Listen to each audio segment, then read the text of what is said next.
فلسطین جل رہا ہے اور مسلسل جلتا جا رہا ہے اور امت مسلمہ خاموش ہے۔ اس کے اوپر تو ہمارے پاس بھی خاموشی ہی ہے۔ حکمران تو پہلے خاموش تھے اپنے اقتدار کی وجہ سے، اپنی کرسیوں کی وجہ سے، وہ ناجائز غاصبین تھے کسی نہ کسی معنی میں، اور وہ چپ رہے کہ ہمارے اقتدار کو کوئی نقصان نہ پہنچے، کوئی ذکر نہ پہنچے۔ پھر کیا ہوا؟ عوام بھی چپ ہو گئے۔ آج آپ دیکھ لیں کہ کتنے لوگ جانتے ہیں کہ بیت المقدس کہاں واقع ہے، کتنے لوگ جانتے ہیں کہ بیت المقدس کا اصل ایشو کیا ہے، کتنے لوگ جانتے ہیں کہ بیت المقدس کی ملکیت کس کا حق ہے۔ پوری دنیا کو اس ٹائم چاہیے کہ فلسطینیوں کی مدد کرے اور یونٹی جو ہے وہ اس ٹائم بہت ضروری ہے، لیکن اگر ہم دیکھیں تو اسرائیل کے پاس دنیا کا جدید ترین اسلحہ موجود ہے، اور صرف اسلحہ نہیں، دنیا کی جتنی جدید ترین ٹیکنالوجیز ہے وہ اسرائیل کے پاس ہے، تو کیا ان سے مقابلہ کیا جا سکتا ہے؟ 5000 سال کی تاریخ قرآن مجید میں موجود ہے۔ یہ تمام تاریخ اس بات کی گواہ ہے کہ جب بھی اہل ایمان اور اہل ٹیکنالوجی کا مقابلہ ہوا ہے، فتح اہل ایمان کی ہوئی ہے۔ اہل حق اور اہل باطل نظریے کی بنیاد پر لڑتے ہیں، ٹیکنالوجی کی بنیاد پر نہیں لڑتے۔ موسیٰ علیہ السلام کے ساتھ کون سی ٹیکنالوجی تھی؟ رسول پاک صلی اللہ علیہ وسلم کے ساتھ بدر و حنین میں کون سی ٹیکنالوجی تھی؟ کیسر و کسریٰ کے معاملے میں کس کے پاس ٹیکنالوجی تھی؟ عہد حاضر میں آ جائیں، افغانستان میں کون سی ٹیکنالوجی افغانستان کے پاس تھی اور 50 ممالک کے پاس کون سی ٹیکنالوجی تھی؟ باطل قوتوں نے تو اپنا جو کردار ادا کرنا تھا مسلمانوں کو مغلوب کرنے میں کیا ہی کیا۔ مسلمان حکمرانوں کا کردار کیسا رہا ان کو تباہ کرنے میں، شام کو، فلسطین کو؟ شرمناک۔ آپ دیکھیں کہ شام میں اگر مسلمانوں کو دیکھیں تو شیعہ سنی جنگ کی سب سے بڑی پراکسی شام میں لڑی جا رہی ہے۔ ایران اپنا کردار ادا کر رہا ہے، یہاں سے عرب ممالک اپنا کردار ادا کر رہے ہیں۔ 42 لاکھ مہاجرین آئے، کس مسلم ملک نے قبول کیے؟ کسی نے نہیں قبول کیے۔ اتنے ظلم کیے ہیں شام کے لوگوں پر کہ میں خود وہاں کے مہاجر کیمپوں میں گیا، میں نے ایسے درجنوں بچوں کو ملا جن کے جسمانی اعضاء نہیں ہیں، ایسے مردوں کو ملا جن کی ٹانگ کٹی ہوئی ہے، جس کا بازو کٹا ہوا ہے، ایسے بچوں کو میں نے دیکھا جو مہینوں سے باپ کو ڈھونڈ رہے ہیں، ایسی لڑکیوں کو دیکھا جو اپنے شوہر کو ڈھونڈ رہی ہیں۔ مسلمان حکمران بے حس۔ السلام علیکم ناظرین، میں ہوں آپ کا میزبان مجیب الرحمان اور آپ دیکھ رہے ہیں ڈیئر ٹو ٹاک۔ ناظرین، رسول اللہ صلی اللہ علیہ وسلم سے منسوب ہے کہ جب شام میں امن نہیں ہوگا تو پوری دنیا میں امن نہیں ہوگا۔ اس وقت آپ بخوبی جانتے ہیں کہ شام جل رہا ہے، پوری دنیا کی سپر طاقتیں اپنی پراکسی وار شام میں لڑ رہی ہیں، جبکہ امت مسلمہ خاموش تماشائی بنی ہوئی ہے۔ اسی طرح فلسطین کے اندر فلسطینی بھی جل رہے ہیں، آئے دن فلسطینیوں پر ظلم و ستم ہو رہا ہے، اور اسرائیل جو ایک اقلیت ہونے کی بنا پر وہاں پہ انہیں رہنے کی اجازت دی گئی تھی، اب وہاں پہ اکثریت بنتے جا رہے ہیں۔ فلسطینیوں کی زمینیں ان سے قبضے کے طور پر لی جا رہی ہیں اور اسرائیلی ان پر قابض ہو رہے ہیں۔ فلسطینی بچوں اور عورتوں کو زندان میں ڈالا جا رہا ہے، جبکہ امت مسلمہ خاموش ہے۔ آخر یہ امت مسلمہ کیوں خاموش ہے اور یہ کب تک خاموش تماشائی بنی رہے گی؟ اسی پر بات کریں گے۔ ہمارے ساتھ موجود ہیں ڈاکٹر عارف صدیقی صاحب۔ السلام علیکم ڈاکٹر صاحب۔ وعلیکم السلام۔ ڈاکٹر صاحب، آپ کے علم میں ہے کہ فلسطین جل رہا ہے اور مسلسل جلتا جا رہا ہے اور امت مسلمہ خاموش ہے، آخر کیا وجہ؟ اس کے اوپر تو ہمارے پاس بھی خاموشی ہی ہے۔ آپ دیکھیں کہ حکمران تو پہلے خاموش تھے اپنے اقتدار کی وجہ سے، اپنی کرسیوں کی وجہ سے، وہ ناجائز غاصبین تھے کسی نہ کسی معنی میں، اور وہ چپ رہے کہ ہمارے اقتدار کو کوئی نقصان نہ پہنچے، کوئی ذکر نہ پہنچے۔ پھر کیا ہوا؟ عوام بھی چپ ہو گئے۔ آج آپ دیکھ لیں کہ کتنے لوگ جانتے ہیں کہ بیت المقدس کہاں واقع ہے، کتنے لوگ جانتے ہیں کہ بیت المقدس کا اصل ایشو کیا ہے، کتنے لوگ جانتے ہیں کہ بیت المقدس کی ملکیت کس کا حق ہے۔ آپ ابھی سڑک پر چلے جائیں، 100 لوگوں کو روکیں، بلکہ آپ 1000 لوگوں کو روکیں، اور میں آپ کو گارنٹی سے کہتا ہوں کہ 1000 لوگوں میں سے 10 لوگ بھی مسئلہ فلسطین کی ڈیپتھ کو، اس کی گہرائی کو نہیں جانتے ہوں گے۔ انہیں یہ بھی نہیں پتا ہوگا کہ یہ واقع کہاں پہ ہے، یعنی مسلمانوں کا قبلہ اول، اور انہیں یہ نہیں پتا کہ اس کا مسئلہ کیا چل رہا ہے۔ آپ کے سلیبس سے چیزیں ختم کر دی گئیں۔ قبلہ اول کے بارے میں کس کتاب میں، کس درسی کتب میں آپ نے دیکھا کہ قبلہ اول کے بارے میں مضامین درج ہیں؟ کوئی دیکھا آپ نے؟ کوئی نہیں دیکھا آپ نے۔ پھر NGOs، سماجی تنظیمیں، طلباء کی تنظیمیں، اساتذہ کی تنظیمیں فلسطین پہ سیمینارز کیا کرتی تھیں۔ آپ نے کتنا عرصہ ہو گیا ایسا کوئی سیمینار دیکھا ہوگا؟ کتنا عرصہ ہو گیا اپنا کوئی ایسا آرٹیکل دیکھا ہوگا؟ سب بند۔ بالکل۔ میڈیا ٹوٹل خاموش۔ آپ نے کس میڈیا کے اوپر فلسطین سے متعلق خبریں سنی ہوں گی؟ کس میڈیا کے اوپر آپ نے شام سے متعلق خبریں سنی ہوں گی؟ کون سے پرنٹ میڈیا کے اوپر آپ نے کالم لکھا دیکھا ہوگا کہ یہ فلسطین کے مسئلے کے اوپر ایک غیر جانبدار کالم لکھا گیا؟ کس جگہ پر دیکھا گیا ہوگا آپ نے کہ کشمیر کے مسئلے کو اجاگر کیا جا رہا ہے؟ یہ سبھی آہستہ آہستہ بند کر دیا گیا۔ یہ حکمران چپ ہوئے، پھر تعلیمی ادارے چپ ہوئے، عوام چپ ہوئے، اسٹوڈنٹ چپ ہوئے، NGOs اور سماجی تنظیمیں چپ ہوئیں، اس کے بعد میڈیا بھی چپ ہو گیا۔ پھر بین الاقوامی اسکیل پر دیکھیں، بین الاقوامی ادارے چپ، یعنی ایسٹ تیمور کا مسئلہ ہے، سوڈان کا مسئلہ ہے تو فوراً جا کر جگہ کی تقسیم کر دی جاتی ہے۔ مگر UN، اقوام متحدہ جو ہے سب کہتے ہیں، یہ اسرائیل کے معاملے میں بالکل رکھیل کا کردار ادا کر رہی ہے ان کی۔ اسرائیل ان کی قراردادوں کو جوتے کی نوک پر لکھتا ہے، اور جب کوئی قرارداد ایسی وہ پیش کرتے ہیں جس میں فلسطین کے حقوق کی بات ہو تو وہ اقوام متحدہ کے لیے انتہائی تذلیل والے فکرے استعمال کرتا ہے کہ تمہیں یہ حق کس نے دیا، حتیٰ کہ اس کے اپنے آقا جنہوں نے اسے پالا، جنہوں نے اسے جنم دیا، برطانیہ اور امریکہ، اگر وہ کسی موقع پر رسمی طور پر ہی فلسطینی کی حمایت کر دیں کسی ایک فلسطینی کی بھی تو ان کے تن بدن میں آگ لگ جاتی ہے اور انہیں آنکھیں دکھانے لگ جاتا ہے. بالکل ٹھیک. تو بالکل چھوٹے سکیل سے لے کر بڑے سے بڑے سکیل تک دیکھیں تو انہوں نے مسئلہ فلسطین کو بالکل بھلا دیا, انہوں نے آنکھیں بند کر دی ہیں. وہ چند لوگ جو ہم آواز اٹھاتے ہیں, ہمیں بھی مختلف طریقے سے ڈرایا جاتا ہے, دھمکایا جاتا ہے, لالچ دیے جاتے ہیں کہ ہم بھی آواز اٹھانی بند کر دیں. تو بحیثیت مجموعی میں سمجھتا ہوں کہ یہ پوری امت مسلمہ کے لیے باعث شرم ہے. ہمارے لیے ہماری غیرت کے اوپر ایک سوالیہ نشان کھڑا ہوا ہے کہ بیت المقدس ان کے قبضے میں ہے اور ہم اس کا ذکر تک نہیں کر سکتے. یہ بے حسی ہے ہماری. بالکل ٹھیک. ڈاکٹر صاحب, کئی پروگراموں میں میری آپ سے بات ہوئی امریکہ کے حوالے سے, تو جب میں کہتا ہوں کہ پاکستان امریکہ کا یا نیٹو کا ساتھ دیتا تو آپ ہمیشہ یہ جواب دیتے ہیں کہ وہ حکمرانوں کا فیصلہ ہے, عوام کا فیصلہ نہیں ہے. تو میں یہ تو مان لیتا ہوں کہ چلیں فلسطین کے معاملے میں حکمرانوں کا فیصلہ, عوام کیوں سوئی ہوئی ہے, وہ کیوں نہیں اٹھ رہی؟ کہ ہم اس کی آواز, ہم عوام ہی کا حصہ ہم آواز اٹھا رہے ہیں. مگر آپ میجورٹی کی بات کر رہے ہیں, جیسا کہ میں نے کہا آپ 1000 لوگوں سے ملے تو لوگوں کو نہیں پتا ہوگا. یہ ذہن سازی ہے جسے آپ 5th جنریشن وارفیئر کہتے ہیں, جسے آپ میڈیا وارفیئر کہتے ہیں. کہ جب آپ کی دیکھیں عوام کو کون بتائے گا, عوام کو بتانے کے ٹولز کیا ہیں. بچہ اسکول جاتا ہے, اسکول میں بتایا جاتا ہے. انہوں نے اسکول کے نصاب سے وہ تمام کی تمام چیزیں نکال دی جن کا تعلق حریت کے ساتھ تھا, آزادی کے ساتھ تھا, فلسطین کے ساتھ تھا, بیت المقدس کے ساتھ تھا, اسرائیل کے غاصب ہونے کے ساتھ تھا. آپ کو یاد ہوگا کہ پہلے جب بھی مقبوضہ کشمیر کی بات ہوتی تھی تو کہا جاتا تھا وہاں کٹھ پتلی حکومت. اب وہ لفظ اڑا دیا تاکہ ماننے کی طرف لے کے جائیں. اسرائیل کا جب بھی ذکر ہوتا تھا لکھا جاتا تھا ناجائز ریاست اسرائیل. آج یہ بات کہنی بند کر دی, یہ ذہن سازی ہے. سلیبس سے چیزیں نکال دی, ذہن سازی ہے. میڈیا پر ذکر بند کر دیا, ذہن سازی ہے. ذکر کیا تو کسی اور طریقے سے کیا. آپ کی پارلیمنٹ میں وہ عائشہ حدید ہے, آپ کا وہ ایک ریٹائرڈ جنرل امجد شیب ہے, یہ سب لوگ کھلے عام اسرائیل کی حمایت کرتے ہیں, اسرائیل سے تعلقات کی بات کرتے ہیں. آپ کے اینکرز جن میں مبشر لقمان شامل ہے, غالباً سلمان نام کا کوئی آدمی ہے, وہ ان کے ساتھ لائیو ہو کے ان کی کاز کو پروموٹ کرتے ہیں. تو یہ ساری ذہن سازی ہے. 5th جنریشن وارفیئر ہے ہی یہ کہ آپ لوگوں کے ذہنوں پر, ان کے نظریات پر, ان کے اقدار پر اس طرح سے قبضہ کر لیں کہ انہیں فزیکلی آ کے لڑنے کی ضرورت ہی نہ پڑے. ان کی جنگ, اسرائیل کی جنگ ہمارے اپنے بندے لڑ رہے ہیں. آپ دیکھیں آپ کے معروف عالم دین شیرانی صاحب نے ان کے حق میں بیان دیا تھا. ایک وہ عالم دین کا بیٹا ہے زاہد الراشدی صاحب کا, ابو عمار نہیں, ڈیوڈ ایریل کے نام سے, جس نے نیا نام ڈیوڈ ایریل, اس نے اسلام آباد میں کیمپ لگایا تھا. اور ہمارے دوست ہیں شیر سیالوی, انہوں نے جا کے وہ اس کا کیمپ اکھاڑا اور وہ اوپنلی کہتے ہیں کہ آئی ایم اے مسلم زائنسٹ. اور اس نے کلیم کیا کہ پاکستان میں 10 لاکھ کے قریب مسلم زائنسٹ موجود ہیں. تو آپ دیکھیں کہ عوام کو بتایا جائے گا تو عوام اٹھے گی. اگر آج آپ یہ بات کرنے کے لیے یہاں بیٹھے ہوئے ہیں, آپ نے مجھے اس بات کرنے کے لیے یہاں بلایا ہے, اس کا مطلب ہے کہ آپ کے دل میں فلسطین زندہ ہے. میں یہاں پہ بات کر رہا ہوں, میں نے کتنے پروگرامز آپ سے کیے, کتنے پروگرامز میں آپ نے مجھے اس طرح جذباتی دیکھا ہے, کتنے پروگرامز میں آپ نے میری آواز کو لڑکھڑاتے ہوئے سنا, اس طریقے سے بھر آ جاتی ہے. یہ کیوں ہو رہا ہے؟ اس لیے کہ ہماری جذباتی وابستگی ہے ان سے. اور جو ہمارے بچے, جو ہمارے اسٹوڈنٹس, جو ہمارے عوام ہیں, وہ اس لیے خاموش ہیں کہ انہیں اس مسئلے کی گہرائی کا اندازہ نہیں ہے. انہیں یہی نہیں پتا کہ ان کا ایمان کس چیز کا تقاضا کرتا ہے. ڈاکٹر صاحب, عوام کی ذہن سازی کر دی گئی, عوام اس بارے میں نہیں بول رہی, حکمران پہلے سے خاموش ہے, لیکن اسرائیلی جو دہشت گردی ہے وہ آئے دن بڑھتی جا رہی ہے.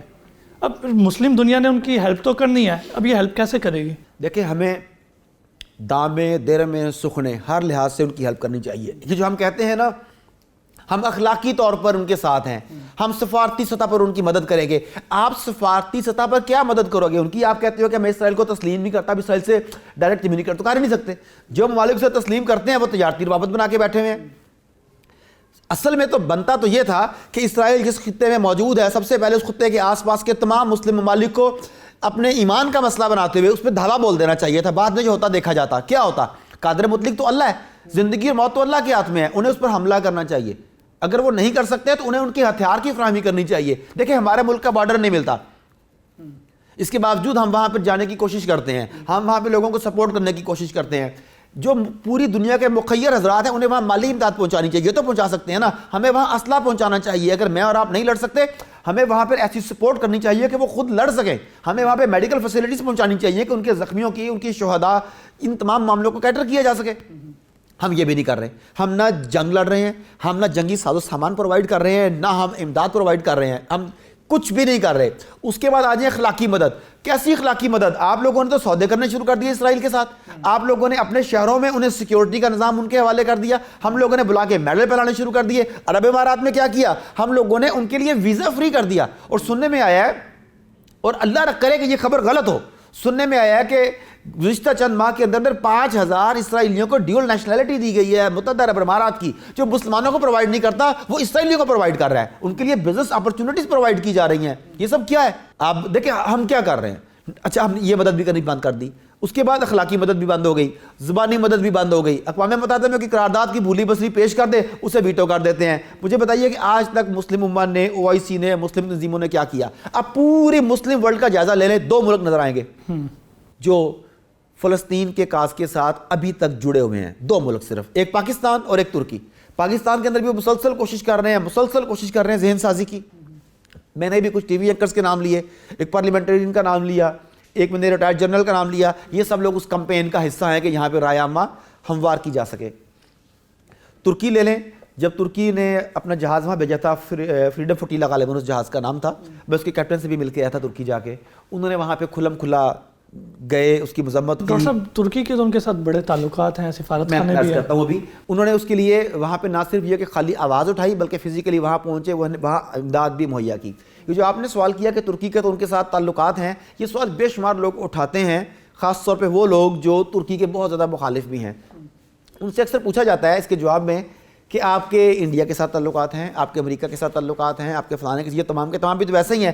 آپ کے سفارتی تعلقات ہونا دشمن کے ساتھ، یہ تعلقات ہونا کہ آپ پیغام پہنچا سکیں، پیغام لے سکیں، یہ ایک اور چیز ہے۔ تجارتی تعلقات ہونا نیکسٹ کیٹیگری ہے، ترکی کا تجارتی تعلقات بھی ہیں۔ لیکن سوال یہ ہے کہ ان تجارتی تعلقات کو، ان سفارتی تعلقات کو سامنے رکھ کے کیا وہ کمپرومائز کر لیتے ہیں اس بات کے اوپر، یا وہ آواز اٹھاتے ہیں اور دنیا کے ہر فورم پر آواز اٹھاتے ہیں؟ کیا ورلڈ اکنامک فورم میں ترکی نے باقاعدہ اسرائیلی جو نمائندے کو وہاں پہ دہشت گرد کہا اور ترکی نے اس فورم پہ اس کا بائیکاٹ کیا کہ نہیں کیا؟ کس ملک میں اس کی ضرورت نہیں ہوئی؟ پاکستان کو لے لیں، پاکستان پہ بے انتہا دباؤ ڈالا گیا۔ گزشتہ دنوں تو جب خاص طور پہ ابھینندن والا واقعہ ہوا ہے تو سننے میں یہ آ رہا تھا کہ دوسرا جہاز جو گرایا گیا، دوسرا پائلٹ جو تھا اس کا وہ اسرائیلی پائلٹ تھا جو ان کی کسٹڈی میں بھی آ گیا۔ اب اللہ جانے اندر کی خبر کیا ہے، مگر بہرحال یہ ریومرز چل رہی تھی۔ اس وقت بھی بہت زیادہ دباؤ ڈالا جا رہا تھا کہ کسی طرح ہم لوگ اسرائیل کو تسلیم کر لیں، اور سچ پوچھے تو میں بھی اس خدشے کا شکار ہو گیا تھا کہ کہیں ہماری حکومت گھٹنے نہ ٹیک دے۔ لیکن الحمدللہ اللہ تعالیٰ نے ایسے اسباب بنائے، ایسا وسیلہ پیدا کیا، ایسی استقامت دی کہ ابھی تک پاکستان اس کے اوپر ٹکا ہوا ہے۔ بالکل ٹھیک۔ تو اب اگر یہ حکمران نہیں کر رہے، عوام ماسز میں نہیں کر رہی، تو وہ چند لوگ صحیح، دیکھیں پوری دنیا میں چند ہزار تو ایسے لوگ ہوں گے جو انہیں مالی وسائل پرووائڈ کر سکیں، چند ہزار لوگ تو ایسے ہوں گے جو انہیں اسلحہ پرووائڈ کر سکیں، چند ہزار لوگ تو ایسے ہوں گے جو انہیں میڈیکل فیسلٹیز دے سکیں۔ ہمیں چاہیے کہ ہم ایک تو یہ کام کریں۔ دوسری بات، ان کے اقتصادی بائیکاٹ کی ہے۔ ہم نے کئی دفعہ یہ کمپین سنی، ہم نے کئی دفعہ یہ کمپین چلائی، ہم کئی دفعہ اس کمپین کا حصہ بنے کہ ہم اسرائیلی مصنوعات کو استعمال نہیں کریں گے، مگر بدقسمتی دیکھیں، ہماری اپنی بدعمالیاں دیکھیں، ہماری اپنی کوتاہیاں دیکھیں کہ ہم نے خود اس تمام کی تمام کمپین کو روئن کیا۔ کیسے کیا؟ چند مثالیں آپ کو دے دیتا ہوں۔ آپ لوگوں کو یاد ہوگا کہ پاکستان میں کئی مرتبہ کوک اور پیپسی کے بائیکاٹ کی مہم چلی، کئی دفعہ۔ اچھا اب اس میں جو ہمارا تاجر طبقہ ہے، اللہ جانے وہ کون سا تاجر ہے، وہ کون سے اصولوں کو فالو کرتا ہے، ڈونٹ نو، بہرحال انہوں نے اس موقع کو کیش کرنا چاہا، اور کیش اچھے طریقے سے کیا جا سکتا تھا۔ انہوں نے مذہبی ٹیگ استعمال کیے، آئی مکہ کولا، زمزم کولا، مدینہ کولا، آپ نے بھی ایسی پی ہوگی، آئی تھی نا ساری۔ اچھا، اور لوگوں نے ان دنوں میں کوک پیپسی کو چھوڑ کے یہ مکہ کولا، مدینہ کولا، زمزم کولا اڈاپٹ کر لی، اگر تو یہ ضروری بھی نہیں تھا، بٹ دے اڈاپٹڈ اٹ۔ مگر ہمارا جو مسلم تاجر ہے اس کی اکثریت اس نہج پر پہنچ چکی ہے کہ انہوں نے ان مقدس ناموں کو استعمال کر کے بھی لوگوں کو ایکسپلائٹ کیا، اس کا معیار گھٹیا ترین رکھا، نالی کا ایسا پانی اٹھا کے لوگوں کو پلا دیا رنگ ڈال کے، ورنہ یہ ایک موقع تھا کہ وہ اپنی مارکیٹ کیپچر کر سکتے۔ اچھا، اگلی بات ہے کہ کیا اسرائیلی مصنوعات یا کوئی بھی اس طرح کی مصنوعات استعمال کرنا واقعی ضروری ہے؟ کیا ہم یہ میک اپ کے اور کریموں کے بغیر نہیں رہ سکتے؟ دیکھیں کچھ ہے لائف سیونگ ڈرگز، جس سے کہتے ہیں کہ مجبوری کے عالم میں آپ مردار بھی کھا لیتے ہیں، اجازت ہو گئی ہے، کراہت کی طرف کھا لیتے ہیں، خاص شرائط ہیں اس کے لیے، تو لائف سیونگ ڈرگز ہیں۔ آپ سمجھتے ہیں کہ اگر وہ اسرائیل کی کسی کمپنی کی بنی ہوئی ہے، مگر وہ لائف سیونگ ڈرگ ہے، آپ کراہت سے جب تک نہیں بنتی استعمال کر رہے ہیں، مگر آپ وٹامنز بھی آپ انہی کے لیں گے، آپ خشک دودھ بھی انہی کا لیں گے، آپ منرل واٹر بھی انہی کا لیں گے، آپ میک اپ کا سامان بھی انہی کا لیں گے، اینڈ سو بے شمار چیزیں، ہم یہ بھی نہیں کر سکے۔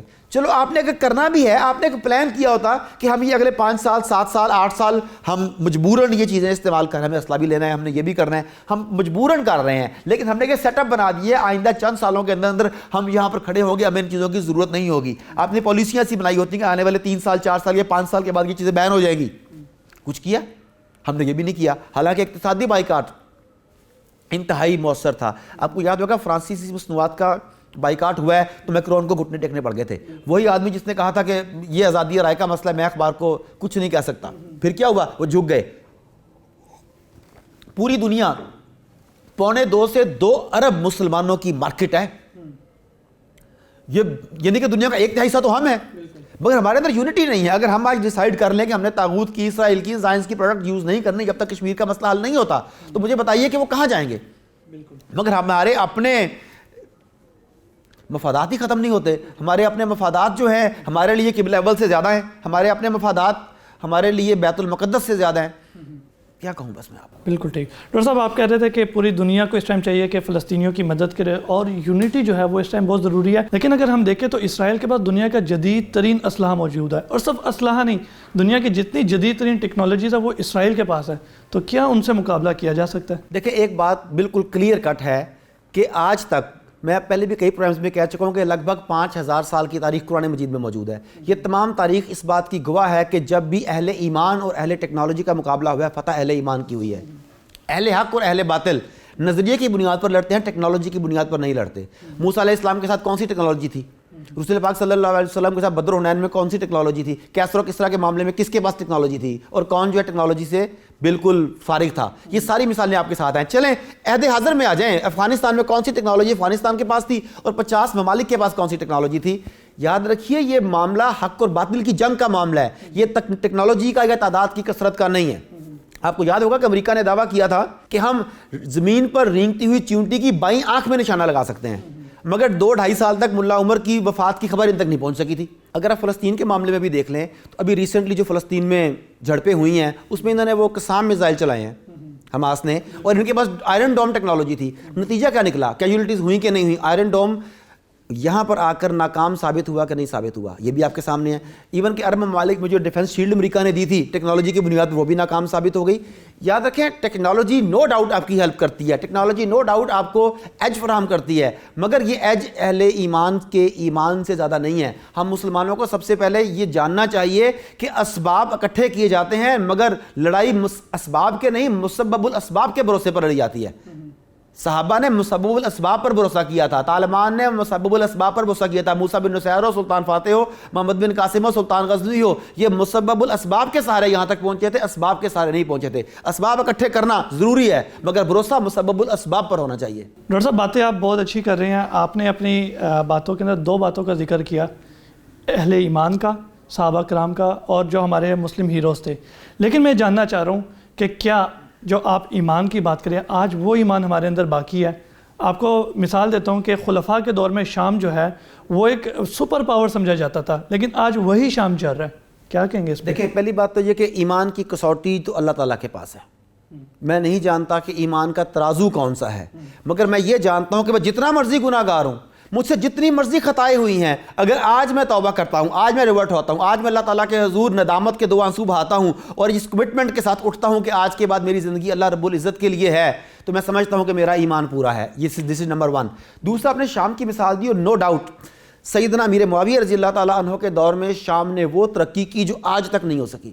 1000 مدارس تھے, پوری دنیا سے لوگ وہاں پر آنا اپنے لیے باعث عزت اور باعث فخر سمجھتے تھے.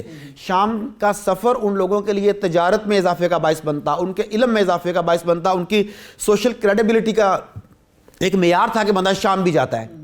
لیکن اس کے بعد کیا ہوا؟ جیسے جیسے حکمران بدلتے گئے, کرتے کرتے یہ آج کے حکمران آ گئے, اور ان حکمرانوں نے اپنے اقتدار کی ہوس میں ہر چیز کو قربان کر دیا. انہوں نے نہ تو دیکھا کہ یہ سرزمین انبیاء ہے, سب سے زیادہ انبیاء سرزمین شام پر اتارے گئے, اس کے چپے چپے پر مقدس نشانیاں موجود ہیں, مقدس ہستیوں کے آثار موجود ہیں, جنہیں تہہ تیغ کر دیا گیا, جنہیں نیست و نابود کر دیا گیا, جن پر 1000 ٹن بارود گرا دیا گیا. ہمارے حکمرانوں نے اپنی غفلت, اپنی خود غرضی, اپنے اقتدار کے لالچ کی وجہ سے نوبت یہاں تک آنے دی. لیکن یہ حکمران تھے, اور یہ حکمران عوام میں سے آتے ہیں. جیسا کہ میں نے کہا کہ آج اگر ہم اٹھ جائیں, اگر آج ہم اٹھ جائیں, ہم آج ریورٹ ہو جائیں, آج ہم اپنے اعمال کے اوپر نظر ثانی کریں, اللہ کے حضور ندامت کے آنسو بہائیں, تو اللہ تعالیٰ تو ہمارا ہی ہے, وہ تو ہماری طرف دیکھ رہا ہے کہ کب تم میری طرف لوٹتے ہو. تو آئی تھنک کہ اٹس نیور ٹو لیٹ. بالکل ٹھیک. ڈاکٹر صاحب مسلم حکمرانوں کا کردار کتنا تسلی بخش ہے آپ کے سامنے ہی ہے, عوام کیسے اٹھے گی؟ دیکھیں عوام کا جو معاملہ ہے, اس میں فیض کا ایک شعر جو ہے مجھے یاد آ رہا ہے, وہ کہتا ہے کہ اے خاک نشینوں اٹھ بیٹھو، وہ وقت قریب آ پہنچا ہے جب تخت گرائے جائیں گے، جب تاج اچھالے جائیں گے۔ اب وہ وقت آ رہا ہے جب تخت گرائے جائیں گے، جب تاج اچھالے جائیں گے، جب آپ نے لوگوں کے منہ سے نوالے بھی چھین لیے، جب آپ نے لوگوں سے ان کا ایمان بھی چھین لیا، جب آپ نے لوگوں کو وہ چیزیں پڑھانی، وہ چیزیں دینی شروع کر دی، وہ چیزیں ان کے سامنے پورٹریٹ شروع کر دیا کرنا جو ٹوٹلی ان کے ایمان کے خلاف ہے، جب آپ نے ان کے اوپر غیر مسلم اقلیتوں کو مسلط کرنا شروع کر دیا، جب آپ نے ہر لحاظ سے انہیں کہا کہ اگر تم نے جینا ہے تو مسلمان بن کر نہیں جینا ہوگا، شیطان کا نمائندہ بن کر جینا ہوگا، تو پھر یہی ہوگا ان حکمرانوں کے ساتھ جو اس سے پہلے ہو چکا۔ آپ نے دیکھا کہ عرب سپرنگ ہوا، آپ نے دیکھا کہ پاکستان میں کئی مرتبہ ایسے معاملات ہوئے، آپ نے دیکھا ترکی میں عوام اٹھے، تو یہ سلسلہ اب شروع ہو گیا ہے اور اس سلسلے کو روکا نہیں جا سکتا۔ میں آپ کے ساتھ یا شاید اسی پروگرام کے دوسرے اینکر کے ساتھ اس بات کو بھی 2-3 پروگرامز میں کہہ چکا ہوں کہ یہ ڈیکیڈ جو ہے 2021 to 2030 یہ ڈیکیڈ تاریخ انسانی کا سب سے زیادہ خونی ڈیکیڈ ہونے والا ہے۔ جتنا بلڈ شیڈ اس ڈیکیڈ میں ہوگا، جتنی بڑی تبدیلیاں اس ڈیکیڈ میں آئیں گی، وہ عام آدمی تصور بھی نہیں کر سکتا، اور وہ یقیناً اسی لیے آئیں گی کہ ماسز اٹھیں گے۔ تو ڈاکٹر صاحب عوام کیسے جاگے گی؟ عوام کیسے آواز بلند کرے گی؟ میں اور آپ کیا کر رہے ہیں؟ سر صرف 2 لوگوں سے تو نہیں، 2 لوگوں سے نہیں ہوتا۔ یہ ہے کہ جب انقلاب شروع ہوتا ہے، جب لوگ جاگتے ہیں تو اسے انیشیٹ کرنے والے لوگ 1 یا 2 ہوتے ہیں، وہ بات کرتے ہیں، وہ سوشل پلیٹ فارمز کے اوپر جاتی ہے۔ پہلے گاؤں میں چوپال ہوتے تھے، وہ نائیوں کی دکانیں ہوتی تھی کہ ڈسکس ہوتے تھے، قصبے میں وہ میٹنگز ہوتی تھیں، اس وقت وہ طریقہ تھا۔ آج کل یہ سوشل میڈیا ہے، اسکول کالجز کی گیدرنگز ہیں، سیمینارز ہیں، جب کوئی چیز کلک کرتی ہے صحیح وقت پہ صحیح بات اگر صحیح طرح سے دل میں اتر جائے تو یقین مانے دنیا میں سب سے بڑی تبدیلی آ سکتی ہے۔ ہمارا کام ہے اذان دینا، پیغمبر رسول کا کام تھا پیغام پہنچانا، نتیجہ اللہ کے ہاتھ میں تھا۔ ہم بھی پیغام بر ہیں، ہم پیغام پہنچا رہے ہیں اور اس یقین کے ساتھ پہنچا رہے ہیں کہ تبدیلی کا وقت آن پہنچا ہے۔ ہاں، اللہ کے نزدیک اور ہمارے نزدیک پیمانہ وقت مختلف ہے۔ ہم جس چیز کو کم وقت کہہ رہے ہیں یا زیادہ وقت کہہ رہے ہیں، اللہ کے نزدیک اس کا پیمانہ مختلف ہو سکتا ہے، مگر نتیجہ یقیناً حق کا ساتھ دینے والوں کے حق میں نکلے گا۔ ڈاکٹر صاحب باطل قوتوں نے تو اپنا جو کردار ادا کرنا تھا مسلمانوں کو مغلوب کرنے میں کیا ہی کیا۔ مسلمان حکمرانوں کا کردار کیسا رہا ان کو تباہ کرنے میں، شام کو، فلسطین کو؟ شرمناک۔ آپ دیکھیں کہ شام میں اگر مسلمانوں کو دیکھیں تو شیعہ سنی جنگ کی سب سے بڑی پراکسی شام میں لڑی جا رہی ہے۔ ایران اپنا کردار ادا کر رہا ہے، یہاں سے عرب ممالک اپنا کردار ادا کر رہے ہیں۔ ترکی وہاں پہ موجود ہے، ادلب شہر کے پاس، اس لیے موجود ہے کہ وہ بارڈر ساتھ اس کے ملتا ہے، اسے اپنی سیکیورٹی کا مسئلہ ہے، نیشنل اسٹیٹ کا مسئلہ ہے اس کے لیے بھی، یہ مسئلہ نا اس کا۔ 42 لاکھ مہاجرین آئے، کس مسلم ملک نے قبول کیے؟ کسی نے نہیں قبول کیے، لیکن اس کے بعد ترکی کو سپورٹ ملی یورپ کی جانب سے، وہ بھی کس لیے ملی کہ یہ مہاجرین اگر یورپ میں آئیں گے تو یورپ میں پرابلم پیدا ہوگا۔ انہوں نے ترکی کو کہا، ترکی نے وہ امداد بھی لی اور دینی سپورٹ کے نام پر، دینی جذبے کے نام پر انہیں وہاں پہ سیٹل کرنے کی کوشش کی۔ اتنے ظلم کیے ہیں شام کے لوگوں پر کہ میں خود وہاں کے مہاجر کیمپوں میں گیا، میں نے ایسے درجنوں بچوں کو ملا جن کے جسمانی اعضاء نہیں ہیں، ایسے مردوں کو ملا جن کی ٹانگ کٹی ہوئی ہے، جس کا بازو کٹا ہوا ہے، ایسے بچوں کو میں نے دیکھا جو مہینوں سے باپ کو ڈھونڈ رہے ہیں، ایسی لڑکیوں کو دیکھا جو اپنے شوہر کو ڈھونڈ رہی ہیں، ایسے شوہروں کو دیکھا جو اپنے بچوں کو ڈھونڈ رہے ہیں۔ مسلمان حکمران بے حس، حتیٰ کہ عرب میں ہی دیکھ لیں کہ سودے کہاں سے شروع ہوئے۔ سودا کس نے کیا؟ جمال عبد الناصر نے کیا کہ میں نے کیا؟ سودا کس نے کیا؟ یاسر عرفات نے کیا کہ میں نے کیا؟ سودے تو وہیں سے شروع ہو گئے تھے ہونے۔ مسلم حکمرانوں نے انتہائی شرمناک کردار ادا کیا اور ان کے ساتھ موجودہ بریڈ جو ہے حکمرانوں کی، ان سے کسی بھی قسم کی توقع رکھنا ہے، میں سمجھتا ہوں کہ یہ خواب خرگوش کی مانند ہے، کچھ بھی نہیں ہے اس کا کوئی۔ اہل کفر نے اپنی سازشوں سے عربوں کو اپنے لپیٹ میں لے تو لیا، لیکن اب امت مسلمہ اب ان کفر کے ساتھ کیسے مقابلہ کرے گی؟ دیکھیں ہم نے تو اپنی فرقہ واریت میں جٹے ہوئے ہیں نا۔ دیکھیں بشر الاسد کو راستہ کس نے دیا؟ اسے سپورٹ کس نے کی؟ اسے سپورٹ ایران نے بھی کی، اسے سپورٹ روس نے بھی کی۔ اب انہیں ٹیکل کرنے کے لیے، انہیں روکنے کے لیے امریکہ کو راستہ کس نے دیا؟ باقی عرب ممالک نے دے دیا۔ ان تمام سپر پاورز کی پراکسی بنا ہوا ہے شام، اور راستے کون دے رہے ہیں؟ مسلمان حکمران دے رہے ہیں۔ اسے نکلیں گے کیسے ہم؟ دیکھیں نکلیں گا وہی ہے جس کے اوپر بات کرنا آپ کو سوشل میڈیا پہ بین کر دیتا ہے، جس پر بات کرنا آپ کے پروگرام پہ سٹرائک بھیج دیتا ہے۔ اس کا حل ہے طاقت، اس کا حل ہے جہاد، اس کا حل ہے اللہ کی راہ میں کھڑے ہونا، اس کا حل ہے مسلمانوں کی یونٹی، اس کا حل ہے جمہوریت سے نجات۔ آپ سمجھتے ہیں کہ جمہوریت جو ہے وہ مسائل کا حل ہے، آپ سمجھتے ہیں کہ جمہوریت میں عوامی نمائندے آگے ہوتے ہیں۔ سوال یہ ہے کہ عوامی نمائندے کا حکومت کا حق کہاں سے آ گیا؟ یہ تو اللہ کا حق تھا، وہ نمائندہ تو اللہ کا نمائندہ ہونا چاہیے نا، وہ عوامی نمائندہ کہاں سے آ گیا؟ جب تک آپ اس جال سے نہیں نکلیں گے، جب تک آپ ڈیموکریسی کے جال سے، ڈیموکریسی از ڈیموکریسی، جب تک آپ ڈیموکریسی کے جال سے نہیں نکلیں گے، جب تک آپ اکٹھے نہیں ہوں گے، جب تک نیشنل سٹیٹس کا تصور ختم نہیں ہوگا، جب تک اپنے آپ کو پیچھے کر کے سیکریفائز کر کے اپنے مفادات کو، امت کے مفاد کے بارے میں نہیں سوچا جائے گا، یہ ہونا مشکل نظر آتا ہے۔ لیکن اب حالات ایسے آ گئے ہیں کہ اگر انہوں نے نہ مانا تو دشمن پھر بھی آپ کو مارے گا۔ پہلے اس نے افغانستان کو علیحدہ کر کے چڑھائی کر دی، پاکستان کو علیحدہ کرنے کے چکر میں ہیں، ادھر سے ایران کو علیحدہ کر دیا، ادھر سے سعودیہ کو علیحدہ کر دیا، ترکی کے پابندیاں لگا دی، وہ آپ کو علیحدہ کر رہا ہے. آپ کہتے ہیں سب سے پہلے پاکستان، آپ کہتے ہیں سب سے پہلے فلانا ملک، آپ کہتے ہیں سب سے پہلے فلانا ملک، تو آپ اس وقت اس خاص ٹائم کے لیے خود کو بچا لیتے ہیں، مگر آگے جا کے کیا ہوتا ہے؟ نیکسٹ آپ کی باری آئی ہوتی ہے. تو اب حکمران جتنا مرضی اپنی کرسی کو بچانے کے لیے ان کے آگے سجدہ ریز ہوتے رہیں، اب ٹائم کرسیاں الٹنے کا آ چکا ہے. ڈاکٹر صاحب، جمہوریت کے خلاف بات کرنا، جہاد کے حق میں بات کرنا اس ملک میں توہین سمجھا جاتا ہے، اور اس ملک میں نہیں، پوری دنیا میں. تو اس کا حل کیا ہے نا؟ دیکھیں، اگر میں بات کرتا ہوں مجھے کل کو اٹھا لیں گے، کسی اور ملک میں کوئی بات کرے گا اس کو اٹھا لیں گے، تو پھر کیسے ہم نکلیں گے؟ ہم تو بات کرنے سے رہ گئے. دیکھیں، سب سے پہلی بات یہ ہے کہ بات وہیں پہ کی جاتی ہے جہاں اس کی ضرورت ہو. لائٹ، چراغ وہاں روشن کیا جاتا ہے جہاں اندھیرا ہو. اگر سورج چمک رہا ہے، آج کی طرح روشن دن ہے، اور آپ چراغ لے کے پھر رہے ہیں تو اس کی کوئی ویلیو نہیں ہے. اس وقت حق بولنا، اس وقت آواز بلند کرنا، اس وقت اللہ کے نظام کی بات کرنا جہاد کی جو بہترین قسمیں میرے نزدیک شاید یہ ان میں سے ایک ہے. اگر اس وقت ہم نے آواز بلند نہیں کی تو کون کرے گا؟ یہی تو وقت ہے میرے اور آپ کے امتحان کا. ہم کہتے ہیں کہ اللہ تعالیٰ نے ہمیں قوت گویائی دی ہے، ہم کہتے ہیں اللہ تعالیٰ نے ہمیں انفلوئنسر کے طور پہ بنایا ہے، تو اس انفلوئنسر سے ہم پبلک کو، سوسائٹی کو انفلوئنس کب کریں گے؟ دس از رائٹ ٹائم. اس کے لیے قربانیاں دینی پڑیں گی. ممکن ہے کہ آپ کی جان چلی جائے، ممکن ہے کہ میری جان چلی جائے، نیکسٹ بندے آ جائیں گے. اللہ تعالیٰ میرا اور آپ کا محتاج نہیں ہے. یہ ہماری سعادت ہے کہ ہم اللہ تعالیٰ کے مقدس کام میں اپنے آپ کو بزی رکھے ہوئے ہیں. یہ ہماری سعادت ہے، یہ ہمارا احسان نہیں ہے. اللہ تعالیٰ اور کو لے آئے گا، تو we should be thankful for that. Thank you so much doctor صاحب، آپ نے اپنا قیمتی وقت دیا. تمام تر بات کا خلاصہ یہی ہے کہ اس وقت جو ضرورت ہے وہ اس امر کی ہے کہ آواز حق کو بلند کی جائے، اور بغیر یہ سوچے سمجھے کہ اس کا نتیجہ کیا ہوگا. اور امید ہے کہ اس کا نتیجہ قریب یا دیر پا لیکن اچھا ہی ہوگا. اسی کے ساتھ اپنے میزبان مجیب الرحمان اور ڈیئر ٹو ٹاک کی پوری ٹیم کو اجازت دیجیے. اللہ نگہبان.